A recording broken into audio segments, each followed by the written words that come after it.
കേരള ചരിത്രത്തിൽ ആദിവാസി സമൂഹത്തിനെതിരെ നടന്ന ഏറ്റവും ക്രൂരമായ നരനായാട്ടിന്റെ കഥ പറയുന്ന നരിവേട്ട എന്ന ചിത്രം തിയേറ്ററുകളിൽ നിറഞ്ഞോടുകയാണ്. മുത്തങ്ങ ഭൂസമരവും സമരക്കാർക്കെതിരെ നടന്ന പോലീസ് വെടിവെപ്പുമാണ് ചിത്രത്തിന്റെ പശ്ചാത്തലം. ചിത്രം കണ്ടിറങ്ങിയ പുതിയ തലമുറയിലെ മലയാളികളിൽ ചിലരെങ്കിലും ആശ്ചര്യപ്പെടുന്നുണ്ട്, കേരളത്തിന് ഇങ്ങനൊരു ഭൂതകാലം ഉണ്ടായിരുന്നോ എന്ന്. എന്നാൽ ഒരു കാര്യം പറയട്ടെ, ആദിവാസി ജനതയുടെ തീരാത്ത ദുരിതവും അവരുടെ സമരങ്ങളോടുള്ള അവഗണനയും അടിച്ചമർത്തലും ഭൂതകാല സംഭവങ്ങൾ മാത്രമല്ല. മരിച്ചാൽ ശവമടക്കാൻ ഒരു തുണ്ട് ഭൂമിക്ക് വേണ്ടി ഇന്നും ആദിവാസികൾ നമുക്കിടയിൽ സമരത്തിലാണ്. ഇപ്പോൾ ഈ കോരിച്ചൊരിയുന്ന മഴയത്ത് മലപ്പുറം കളക്ടറേറ്റിന് മുന്നിൽ പോയാൽ അങ്ങനൊരു സമരം കാണാം. വാക്കു പാലിക്കേണ്ടത് ജനാധിപത്യ മര്യാദയാണെന്ന് സർക്കാരിനെ വീണ്ടും വീണ്ടും ഓർമ്മപ്പെടുത്തുകയാണ് നിലമ്പൂരിലെ ആദിവാസി ജനത. വർഷങ്ങൾ നീണ്ട പലതരത്തിലുള്ള സമരങ്ങളുടെ, വാക്കിൽ മാത്രം ഒതുങ്ങിയ വാഗ്ദാനങ്ങളുടെ, തീരാത്ത അവഗണനയുടെ, വംശീയമായ അവഗണനകളുടെ എല്ലാം അനുഭവങ്ങൾ ഈ സമരത്തിനിരിക്കുന്ന 60 കുടുംബങ്ങൾക്കും പറയാനുണ്ട്.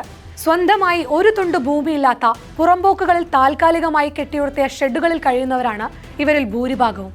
വെള്ളത്തിനു പോലും കിലോമീറ്ററുകൾ താണ്ടി പോകേണ്ട അവസ്ഥ. സമരമിരുന്നെങ്കിലും ചവിട്ടി നിൽക്കാൻ ഭൂമി സ്വന്തമാക്കുകയല്ലാതെ ഞങ്ങൾക്ക് മുന്നിൽ മറ്റെന്താണൊരു വഴിയെന്ന് സമരപ്പന്തലിരുന്ന് ഇവർ ചോദിക്കുകയാണ്. ജീവിക്കാൻ വേണ്ടിയുള്ള ഇവരുടെ മുറവിളി ഇവിടുത്തെ ഭരണ സംവിധാനങ്ങളുടെ ചെവിയിൽ എത്തുന്നില്ല. ആദിവാസികളുടെ നഷ്ടപ്പെട്ടതും അന്യാധീനപ്പെട്ടതുമായ കൃഷിഭൂമി തിരിച്ചു നൽകണമെന്ന സുപ്രീം കോടതി വിധിയുടെ അടിസ്ഥാനത്തിലാണ് ഇന്ത്യയിലെ മറ്റു പലയിടങ്ങളിലെയും പോലെ നിലമ്പൂരിലെയും ആദിവാസി ജനത സമരത്തിനിറങ്ങുന്നത്. 2009 സുപ്രീം കോടതിയുടെ വിധി വന്നെങ്കിലും 2018 നിലമ്പൂരിലെ സമരം ആരംഭിക്കുന്നത്. കാടിനകത്തായിരുന്നു ഈ സമരത്തിന്റെ തുടക്കം. സർക്കാർ ഭൂമി നൽകാമെന്ന് അന്ന് ഉറപ്പു നൽകി. ഇടതുപക്ഷ സർക്കാരിന്റെ വാക്കിൽ വിശ്വസിച്ച സമരക്കാർ മടങ്ങി. പക്ഷേ 2ാം തവണ അധികാരത്തിലേറിയിട്ടും നിലമ്പൂരിലെ ആദിവാസി ജനത സർക്കാരിന്റെ ഓർമ്മയിലെത്തിയില്ല. കാത്തിരുന്നാൽ മാത്രം എല്ലാം ശരിയാകില്ലെന്ന് ബോധ്യപ്പെട്ടതിനാൽ അവർ സമരത്തിനിറങ്ങി. 2023 മെയ് 10 നിലമ്പൂർ IDDPക്ക് മുന്നിൽ ഭൂസമരം ആരംഭിച്ചു. നിരാഹാരം എന്ന മാർഗം കൂടി ഇത്തവണ സമരത്തിൽ ആദിവാസി ജനതയ്ക്ക് സ്വീകരിക്കേണ്ടി വന്നു. സമര നേതാക്കളിൽ ഒരാളായ ബിന്ദു വൈലാശ്ശേരിയുടെ നിരാഹാര സമരം പക്ഷേ നേതാക്കളുടെ കണ്ണിൽപ്പെടാൻ ആഴ്ചകളോ മാസങ്ങളോ അല്ല, 1 വർഷത്തോളം സമയമെടുത്തു. 314 ദിവസം നീണ്ട നിരാഹാര സമരത്തിനൊടുവിൽ ബിന്ദുവിന്റെ ആരോഗ്യസ്ഥിതി മോശമായതിനെ തുടർന്നാണ് കളക്ടർ സമരക്കാരോട് ചർച്ചയ്ക്കെത്തിയത്.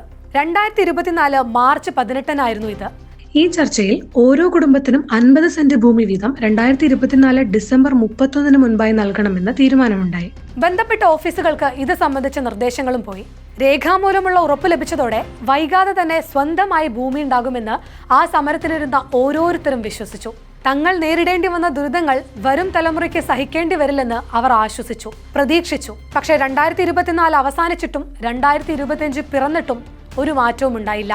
മെയ് മാസത്തിൽ അവർ വീണ്ടും കളക്ടറെ കാണാനായി ചെന്നു. പക്ഷേ 2 മാസം കൂടി സമയം വേണമെന്ന് മാത്രമായിരുന്നു മറുപടി. ഇതിനിടെ സമരമിരുന്ന 60 കുടുംബങ്ങളിൽ ചിലർ ഭൂമിക്ക് അർഹരല്ലെന്നും പലരുടെയും രേഖകൾ പൂർണ്ണമല്ലെന്ന വാദവും സർക്കാരിന്റെ ഭാഗത്തു നിന്നും ഉണ്ടായി. അന്ന് ഭൂമി നൽകുമെന്ന് പറഞ്ഞതിനു ശേഷം എന്തെല്ലാം രേഖകൾ ഹാജരാക്കണമെന്നതിനെക്കുറിച്ച് തങ്ങളോട് ആരും പറഞ്ഞിട്ടില്ലെന്നാണ് സമരക്കാർ പറയുന്നത്. കളക്ടറുമായുള്ള പരാജയപ്പെട്ട ചർച്ചയ്ക്ക് ശേഷം നിരാശരായാണ് നിലമ്പൂരിലെ ആദിവാസി ജനത മടങ്ങിയത്.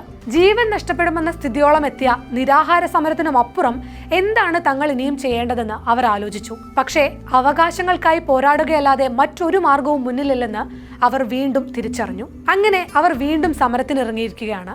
നിലമ്പൂരിലെ ആദിവാസി സമൂഹം ഇത്തവണ മലപ്പുറം കളക്ടറേറ്റിന് മുന്നിലാണ് സമരമിരിക്കുന്നത്. തങ്ങൾക്ക് അവകാശപ്പെട്ട സർക്കാർ നൽകുമെന്ന് വാക്ക് നൽകിയ ഭൂമി ലഭിക്കും വരെ സമരം തുടരുമെന്ന് ഇവർ പറയുന്നു. സിനിമയിലെ പോലെ ഒരു ഹീറോയിക് നിമിഷമല്ല ഇത്. സ്വന്തമായി ഒരു തുണ്ട് ഭൂമിക്കായി ഇന്നും പൗരന്മാർക്ക് സമരമിരിക്കേണ്ടി വരുന്നുണ്ടെങ്കിൽ അത് ജനാധിപത്യ വ്യവസ്ഥയുടെ, ഭരണ സംവിധാനങ്ങളുടെ പരാജയമാണ്. നരിവേട്ട സിനിമയുടെ ഒരു പോസ്റ്ററിൽ ഒരു വാചകമുണ്ടായിരുന്നു: ചവിട്ടി നിൽക്കാൻ ഭൂമിയില്ലാത്തവരെ ചവിട്ടി അരച്ച കഥ എന്നായിരുന്നു അത്. മുത്തങ്ങയിലേതുപോലെ പോലീസിനെ അതിക്രമത്തിനായി അഴിച്ചുവിട്ടിട്ടില്ലെങ്കിലും നിൽക്കാൻ ഇടമില്ലാതെ അലയുന്ന നിലമ്പൂരിലെ ആദിവാസി ജനതയോട് സർക്കാർ കാണിക്കുന്ന നിസ്സംഗതയും ഒരുതരം ചവിട്ടിയരക്കൽ തന്നെയാണ്.